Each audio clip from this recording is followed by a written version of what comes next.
Il existe un certain type de personne qui provoque une réaction singulière chez les autres. Ce n'est pas de la haine, ce n'est pas de la colère, ce n'est pas une simple envie, c'est quelque chose de plus profond. C'est de la peur. Avez-vous déjà remarqué cela dans votre vie? Des personnes qui s'éloignent de vous sans raison apparente. Des conversations qui changent de ton dès que vous entrez dans la pièce. Des regards mal à l'aise. Quand vous posez une question simple, c'est comme si votre présence créait un champ d'inconfort invisible. Et vous ne comprenez pas pourquoi. Vous n'avez rien fait de mal. Vous n'avez offensé personne. Vous existez tout simplement. Osho a passé des années à étudier ce phénomène. Et ce qu'il a découvert va changer complètement votre façon d'appréhender vos relations.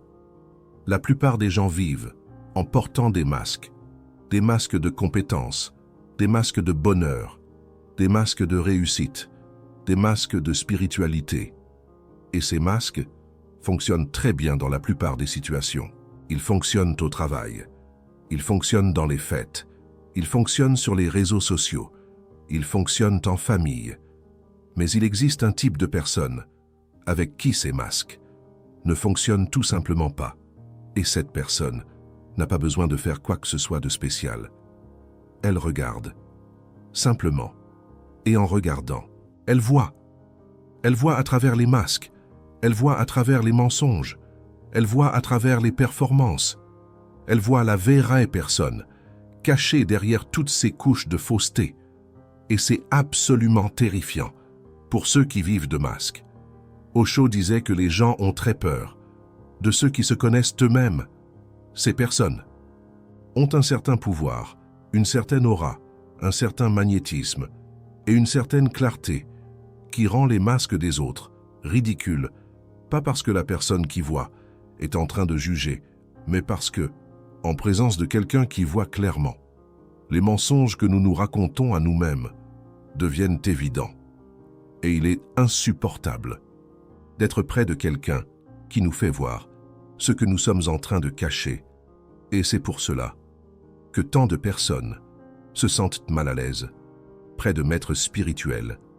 Et c'est pour cela que tant de personnes fuient les thérapeutes honnêtes. Et c'est pour cela que tant de personnes évitent les amis qui disent la vérité. Le problème n'est pas la personne qui voit. Le problème est ce que nous sommes en train de cacher. Osho racontait une histoire que peu connaissent, une histoire sur le pouvoir dévastateur d'être vu. Il y avait un homme en Inde, appelé Mullah Nasruddin. Un jour, Jean de La Fontaine se rendait au marché et il croisa un vieil ami qu'il n'avait pas vu depuis des années. L'ami regarda Jean de La Fontaine pendant un long moment. Puis il dit une simple phrase. « Jean, tu as beaucoup changé. Depuis la dernière fois que je t'ai vu, Jean de La Fontaine fut perturbé pendant des jours, pas parce que l'ami avait été cruel, mais parce que Jean savait que l'ami avait vu la vérité. Jean de La Fontaine avait passé des années à construire une image de réussite. Il avait raconté des histoires sur ses affaires prospères. Il avait simulé le bonheur et l'accomplissement. Mais l'ami avait vu à travers tout cela en une seule seconde. Et cette vision fut insupportable. Osho utilisait cette histoire pour illustrer comment la vision claire perturbe ceux qui vivent d'illusions. L'ami de Jean n'avait aucune intention de blesser. Il a simplement vu, et sa vision fut ressentie comme une attaque. Mais ce n'était pas une attaque, c'était juste la vérité reflétée en retour. Osho racontait également une histoire fascinante à propos de Carl Jung. Jung était l'un des plus grands psychologues du XXe siècle. Il a voyagé à travers le monde en étudiant l'esprit humain. Il a visité des tribus en Afrique. Il a étudié des cultures en Orient. Il a rencontré les plus grands penseurs de son époque. Mais il y avait une personne qu'il a évité de rencontrer durant toute sa vie. Un frère Jean, l'un des plus grands maîtres spirituels de France. Jung a reçu plusieurs invitations pour rendre visite à frère Jean. Et il a toujours refusé. Il avait toujours une excuse. Il était trop occupé. Le voyage était trop long. Le climat était trop rude. Mais Osho a révélé la vérité derrière ses excuses. Jung avait peur, une peur profonde, de rencontrer frère Jean, parce que Jung savait que frère Jean était un miroir parfait et Jung ne voulait pas voir ce que ce miroir reflèterait. Jung a passé sa vie entière à analyser les autres. Il était l'observateur, il était celui qui voyait, mais devant frère Jean, les rôles seraient inversés. Jung serait vu, et c'était insupportable. Pour lui, Osho expliquait que le maître est juste un miroir. Vous ne pouvez pas tromper le miroir. Il reflète simplement votre réalité. Si vous êtes beau, le miroir montre votre beauté. Si vous êtes laid, le miroir montre votre laideur. Le miroir ne juge pas. Le miroir ne critique pas. Le miroir reflète simplement. Et cette honnêteté absolue est ce qui terrorise les gens. Parce que la plupart d'entre nous préfèrent vivre dans l'illusion. Nous préférons croire que nous sommes ce que nous prétendons être. Nous préférons croire que nous sommes le masque que nous portons. Et quand quelqu'un nous montre la vérité, nous avons l'impression d'être attaqués. Mais nous ne sommes pas attaqués. Nous sommes vus, et être vus est bien plus effrayant qu'être attaqué. Quand nous sommes attaqués, nous pouvons nous défendre. Quand nous sommes vus, il n'y a pas de défense possible. La vérité est déjà exposée. Osho a identifié 5 types de personnes qui provoquent cette peur chez les autres. Le premier type est l'observateur silencieux. C'est cette personne qui parle rarement, mais qui, quand elle regarde, semble tout voir. Avez-vous déjà rencontré quelqu'un comme ça?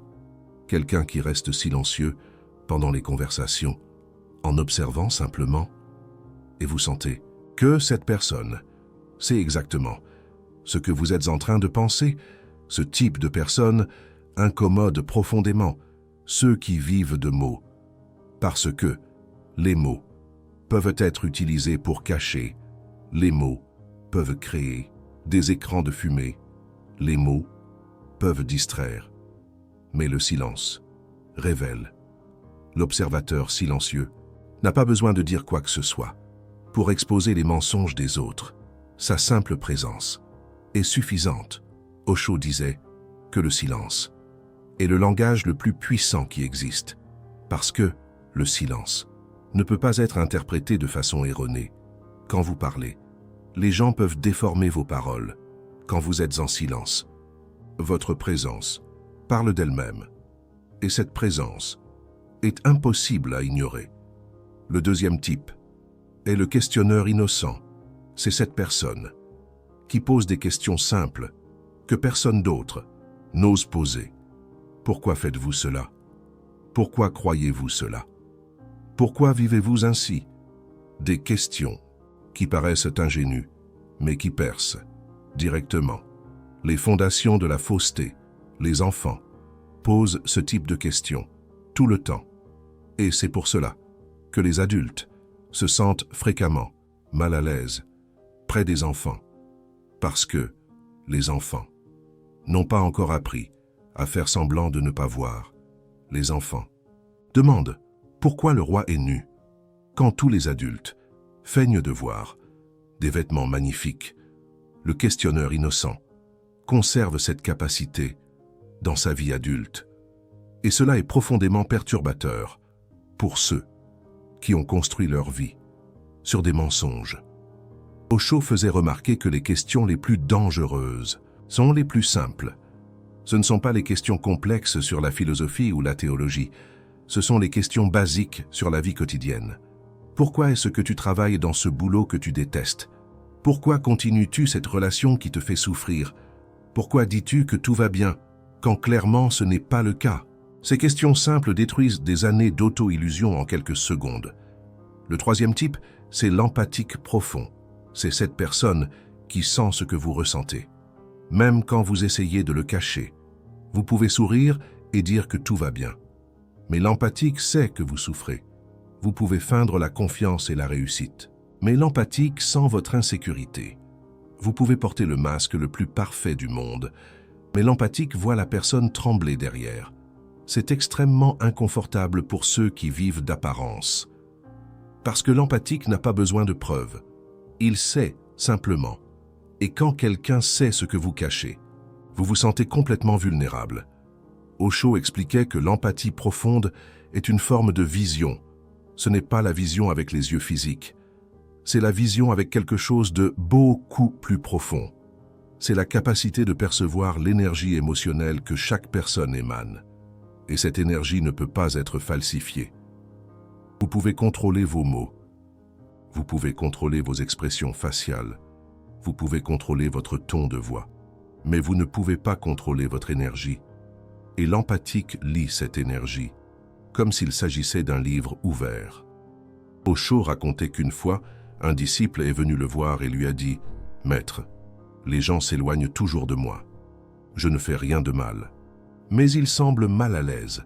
Qu'est-ce qui ne va pas chez moi ?» Osho regarda le disciple et sourit. « Il n'y a rien de mal chez toi. Tu vois simplement trop. Et les gens n'aiment pas être vus. » Le disciple insista « Mais je ne dis rien. Je ne critique personne.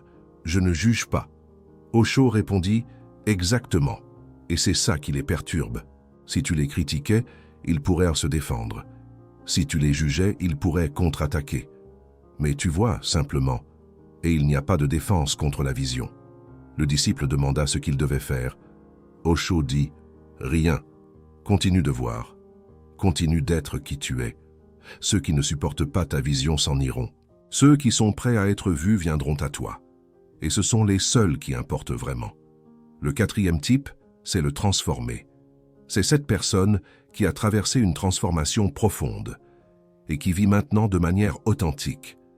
Cette personne n'a pas besoin de faire quoi que ce soit de spécial pour incommoder les autres. Sa simple existence est un rappel constant qu'il est possible de vivre autrement. Et c'est menaçant, parce que si c'est possible pour elle, alors c'est aussi possible pour vous. Et si c'est possible pour vous, alors vous n'avez plus d'excuses. Vous ne pouvez plus dire qu'il est impossible de changer. Vous ne pouvez plus dire que les circonstances ne le permettent pas. Vous ne pouvez plus blâmer les autres pour votre vie. Le transformé est une preuve vivante que le changement est réel. Et cette preuve est insupportable pour ceux qui préfèrent croire qu'ils sont prisonniers. Osho observait que les maîtres spirituels sont vus comme des menaces. Exactement pour ça. Pas parce qu'ils prêchent en quelque chose, pas parce qu'ils exigent quelque chose, mais parce qu'ils existent. Et leur existence prouve qu'il y a un autre chemin.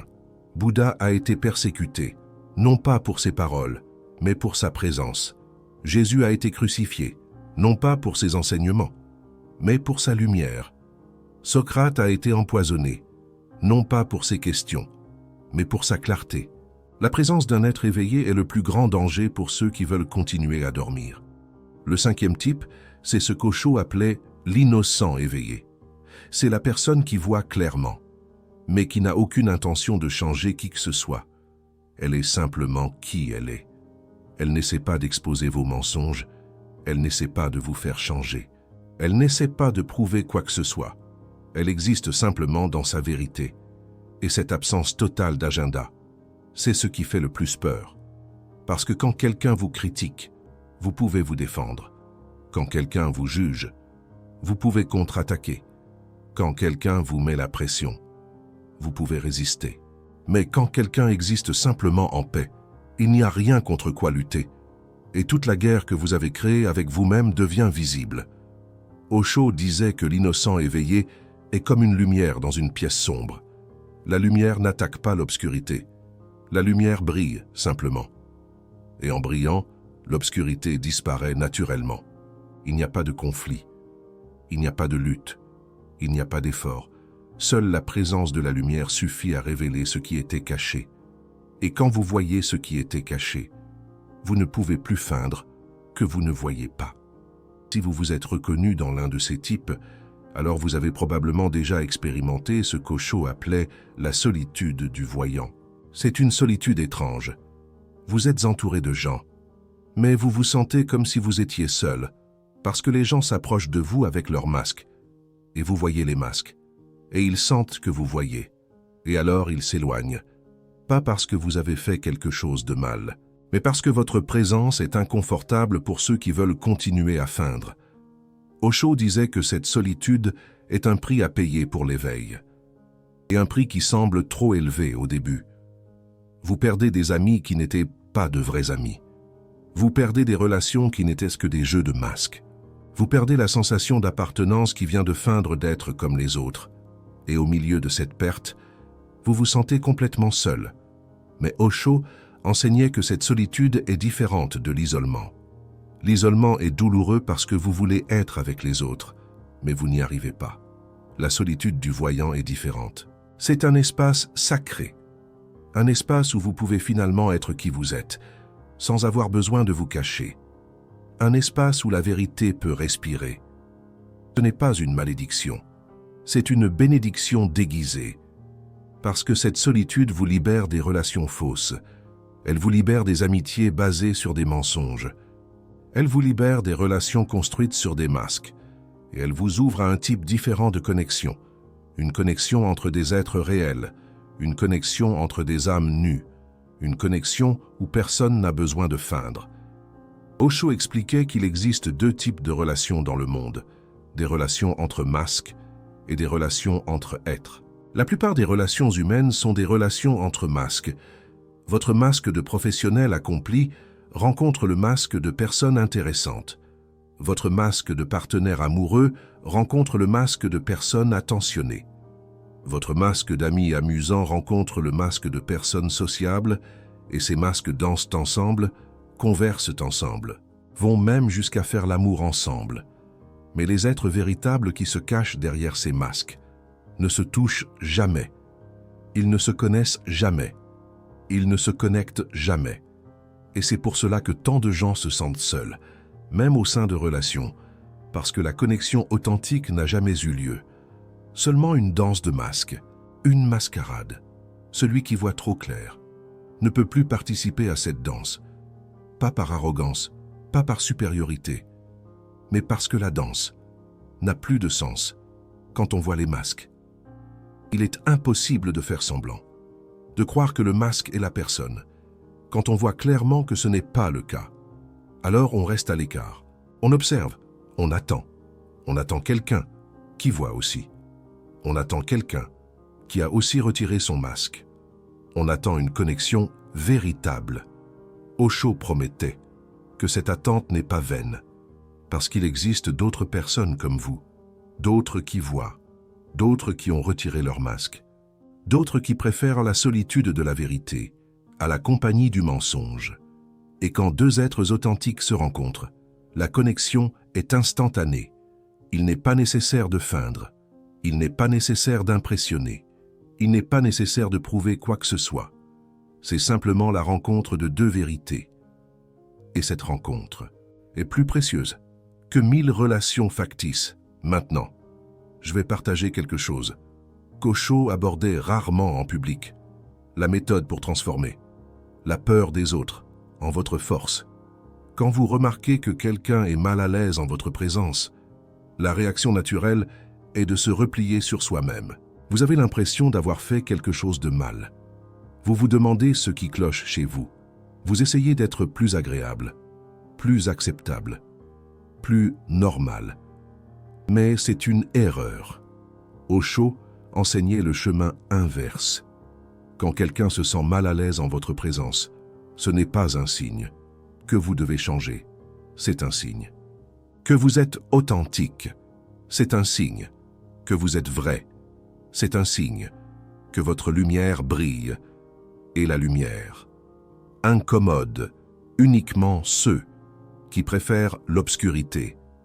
Osho disait de ne pas diminuer votre lumière pour mettre les autres à l'aise, parce qu'en diminuant votre lumière, vous ne les aidez pas.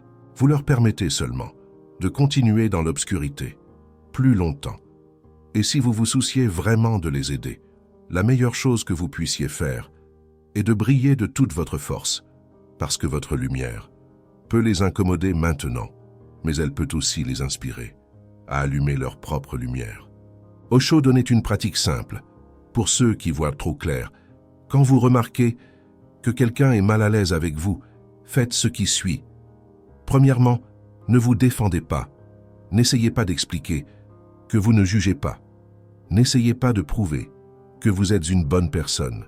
Toute défense ne fait qu'augmenter la tension. Deuxièmement, ne vous retractez pas. Ne diminuez pas votre présence. Ne vous faites pas plus petit pour correspondre aux attentes des autres. Votre grandeur n'est pas un problème à résoudre. Troisièmement, simplement, observez. Observez l'inconfort de l'autre, comme vous observeriez un nuage passant dans le ciel, sans jugement, sans réaction, juste en observant. Quatrièmement, envoyez de la compassion silencieuse, sans mots, sans gestes, juste un sentiment intérieur de compréhension. Vous comprenez pourquoi la personne est mal à l'aise, et vous ne la blâmez pas pour cela. Osho expliquait que cette pratique fait deux choses. Premièrement, elle vous maintient centré. Vous ne perdez pas votre paix à cause de la réaction des autres. Deuxièmement, elle crée un espace pour que l'autre puisse se détendre. Parce que, quand vous ne réagissez pas à son inconfort, il réalise qu'il n'y a pas de menace réelle et souvent, la peur initiale se transforme en curiosité et la curiosité peut se transformer en ouverture et l'ouverture peut se transformer en connexion. Mais Osho avertissait aussi de ne pas avoir d'attente. La plupart des gens ne sont pas prêts à voir. Et c'est très bien. Vous n'êtes pas ici pour réveiller tout le monde. Vous êtes ici pour être qui vous êtes. Et ceux qui seront prêts viendront à vous naturellement. Osho racontait que dans ses premières années, en tant que maître, il essayait de réveiller toutes les personnes qu'il rencontrait. Il argumentait, il débattait, il essayait de convaincre. Et plus il essayait, plus il rencontrait de la résistance. Et seulement, quand il a arrêté d'essayer, que les gens ont commencé à venir. Parce que la véritable transmission spirituelle ne se fait pas à travers les mots, elle se fait à travers la présence. Et la présence ne peut être partagée que lorsqu'il n'y a pas d'effort. Quand vous êtes simplement qui vous êtes, votre énergie parle d'elle-même. Et ceux qui ont des oreilles pour entendre, entendront. Et ceux qui ont des yeux pour voir, verront. Et ceux qui ne sont pas encore prêts, passeront simplement à côté de vous, sans rien remarquer. Et tout cela est parfait. Osho avait un dernier enseignement sur la peur que vous provoquez chez les autres. Cette peur n'est pas à propos de vous. Elle n'a jamais été à propos de vous. Elle est à propos de ceux que vous représentez. Vous représentez la possibilité de la vérité. Vous représentez la possibilité de l'authenticité. Vous représentez la possibilité de la liberté. Et ces possibilités sont terrifiantes. Pour ceux qui ont construit leur vie sur des mensonges, ne le prenez pas personnellement. Quand les gens s'éloignent, ils ne s'éloignent pas de vous. Ils s'éloignent d'eux-mêmes. Ils fuient le miroir que vous êtes devenu. Ils fuient la vérité que votre présence révèle. Et un jour, quand ils seront prêts, ils reviendront et vous serez là. Non pas parce que vous les avez attendus, mais parce que vous n'avez jamais quitté l'endroit où vous avez toujours été. Dans votre propre vérité, dans votre propre lumière, dans votre propre paix, Osho disait que le plus grand cadeau que vous puissiez faire au monde ne sont pas vos actions, ne sont pas vos paroles, ne sont pas vos réussites. C'est votre présence authentique. Et quand vous offrez cette présence, certains seront guéris, certains seront transformés, non, certains seront éveillés, et certains fuiront. Et tout cela fait partie du même amour, parce que même la fuite est un pas sur le chemin. Celui qui fuit aujourd'hui peut revenir demain, et quand il reviendra, vous brillerez toujours, ni plus fort, ni plus faible, juste en étant qui vous avez toujours été, la lumière qui voit, le miroir qui reflète, la vérité qui ne peut être cachée. Si vous êtes arrivé jusqu'ici, vous n'êtes pas une personne ordinaire. Vous êtes quelqu'un qui voit, et voir est un don rare, un don qui vient avec des responsabilités. La responsabilité de ne pas diminuer votre vision pour plaire aux aveugles.